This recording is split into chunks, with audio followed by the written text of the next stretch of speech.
Welcome to this week's Motivational Monday. Thank you for joining us once again. My son Caleb has really gotten into riding his bike, and he wants to ride it every opportunity that he can. And he loves the bike that he has. It was a bike that my mom bought for him, and it was his first big boy bike. And he does enjoy it, but he came across a friend of his who had a mountain bike. And Caleb wants a bigger bike. He wants that mountain bike. And so he and I were talking about it, and he said, here's what I'm going to do. I'm going to sell all of my Skylanders, and I'm going to get that money, and I'm going to buy the bike that I want. You see, he's willing to sacrifice something that he truly enjoys for something that in his mind is better. And he's not upset about it. It's not something that we had to talk him into. It's something that he really, really wants to do. And that reminds me of what Jesus talks about in Matthew chapter 13 and verse 44. He says, the kingdom of heaven is like treasure hidden in a field, which a man found and covered up. Then in his joy, he goes and he sells all that he has, and he buys that field. You see, Caleb in his mind has found a treasure. And there's nothing that he wouldn't give up to have that treasure. You know, it doesn't matter if it's his Skylanders.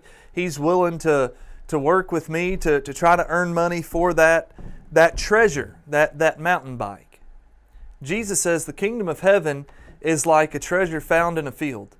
And notice that the man in the story, he goes and he sells all that he has and he buys the field, but he doesn't do it grudgingly. He doesn't do it because he has to. He does it because he understands how valuable that treasure is. And so with joy, he goes and he sells everything so that he can have that treasure.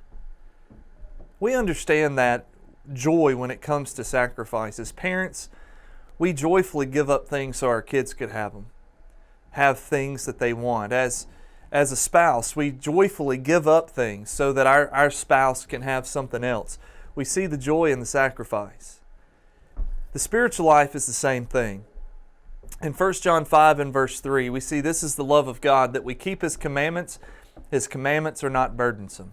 There is a sacrifice that we have to make in order to be children of God, to live that faithful life, to have the kingdom of heaven. But it's such a treasure.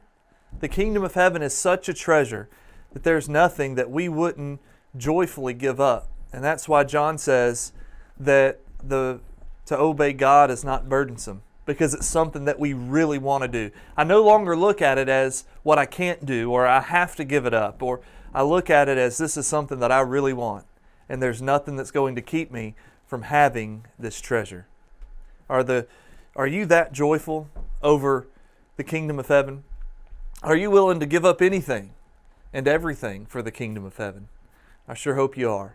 Thank you for being with us. I look forward to being with you next time.